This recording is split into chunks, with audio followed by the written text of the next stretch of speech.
guest chef for Renard's Cheese and Melt Bistro. Renard's is going to be launching 3 new cheese spreads this month. I've had the privilege of getting to play with them a little bit. So I just wanted to show you a few things I created. They're going to have 3 flavors, a morel, mushroom and leek, a guacamole, and a pesto. So, you know, the real fun veggie pizza that everybody's made in the summer for parties? Well, to elevate it, I use the Morel and Leek Spread. So it's a cream cheese based spread with wonderful flavors of morel and leek. And I just added my favorite assortment of vegetables. And I also topped it with a little bit of the garlic brick cheese. Very fun. And then here is a play on avocado toast. So it's a nice piece of toasted sourdough with the guacamole spread, some pumpkin seeds, hard-boiled egg, pickled red onion and broccoli sprouts. Very fun, very delicious. And then over here we have a wonderful veggie platter with some fun crackers, and we have the pesto spread, the guacamole spread, and the morel and leek.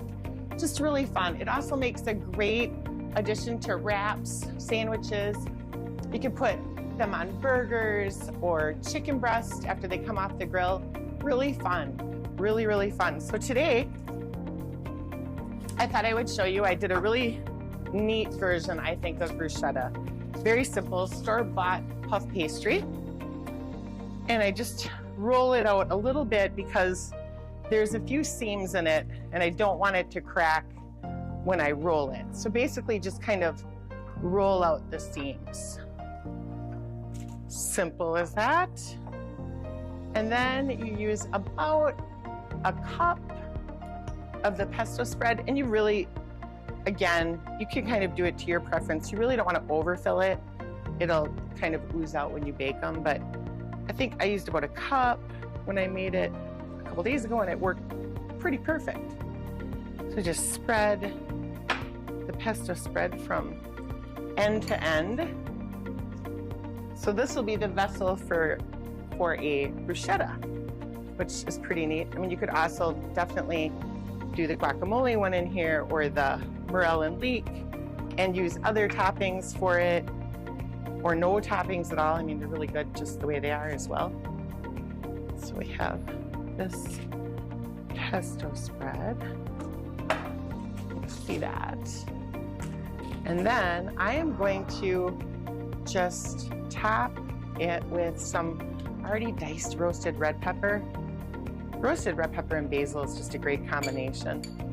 So it'll just give this a little bit of effervescence and freshen it up just a little bit, kind of cutting the richness. So that's always good. Okay.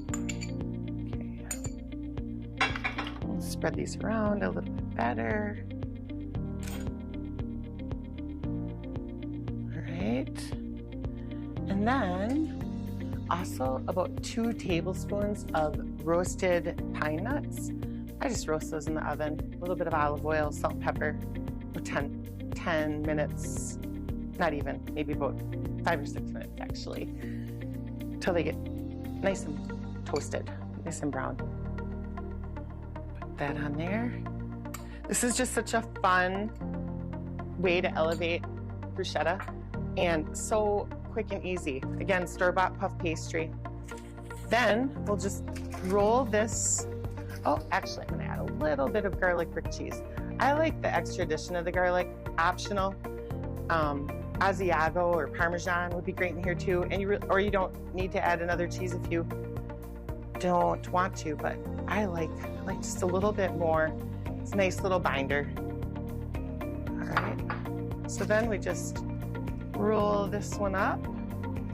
Just kind of pat it down your first roll, and then just keep rolling.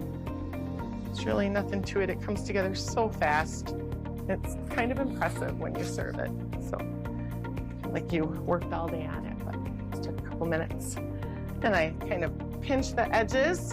And then what you want to do is you want to roll it up in the parchment that you rolled it on and plop it in your fridge for at least an hour before you bake it. Really, the longer the better. It just kind of firms everything up, so when you put it in your oven, at 400 degrees for 20 minutes, everything doesn't melt right out of it. So if you can do it the day before, that's my suggestion, but an hour should get you there if you don't have a lot of time. So that, and then I have some already made that we baked off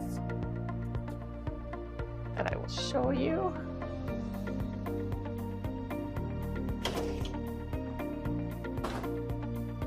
Here they are. Okay, so that's what they look like when they come out of the oven. Nice toasty little pinwheel.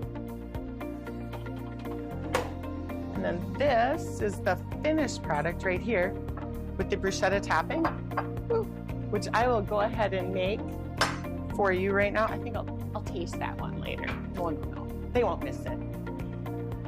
So I'm gonna make a little bruschetta. This is real simple too. I like to use Roma tomatoes. Flesh is nice and firm. They're really easy to deseed. My preference, but any tomato, if you have garden tomatoes or even the little small heirloom tomatoes, I think a colorful blend would be beautiful this time of year. They're so accessible too. So I like to just do this and then deseed them. So I just like to pull the seeds right out of the center with a little spoon. Just like that.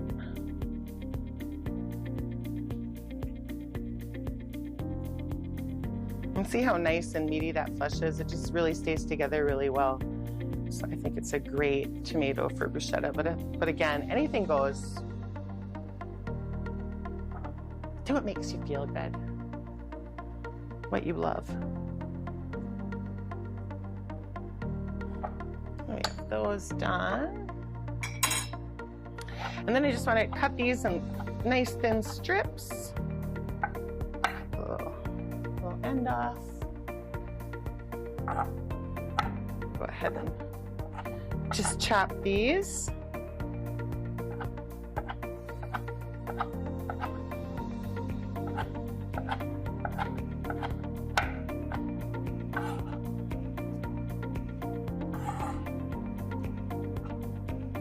Bruschetta is just one of those things, I just love it, especially in the summer when we have all this fresh produce, tomatoes and basil right out of the garden. It's so nice.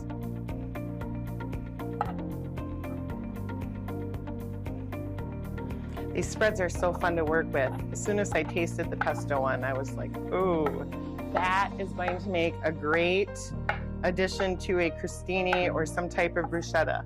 This is what I came up with. And I have to say, I love it. I think it's fantastic. So there you go. We have our tomatoes. We're just gonna take a little bit of olive oil, about 2 tablespoons for these 2 tomatoes. You know, a little bit more if you're doing 4 or 5 tomatoes. We'll do a little bit of basil chiffonade, which is just a fancy way of saying chopped basil, really. You do kind of stack it up so you get long skinny strips instead of chopped pieces. So we just stack it, nice little stack there. You kind of roll it. Oh, excuse my reach. Do this, and you get these fine little strands, which I think are so pretty. We'll put right in there. Look at that color. Isn't that beautiful? I love it. Little pepper. And I just kind of eyeball it to your preference. Little pink sea salt right there, pink Himalayan salt. And I'm gonna do a little bit of crushed garlic in here. Optional. Don't have to put it in. It's really good. Just fresh that way. You can also do an addition of vinegar to this if you'd like. I like to just do the tomatoes, the garlic, the olive oil, and let it hang out and kind of meld together. And then when I serve them, I like to just put a little balsamic reduction. You know, if you're gonna serve them individually, you can do this ahead of time, but I like to do them on a platter, a little balsamic reduction right on top of that. And then just a nice spoonful, I'm gonna do this, right? Nice spoonful of the tomato basil right there. Maybe a little bit of shredded Parmesan. Look at that, fantastic. I'm gonna taste it.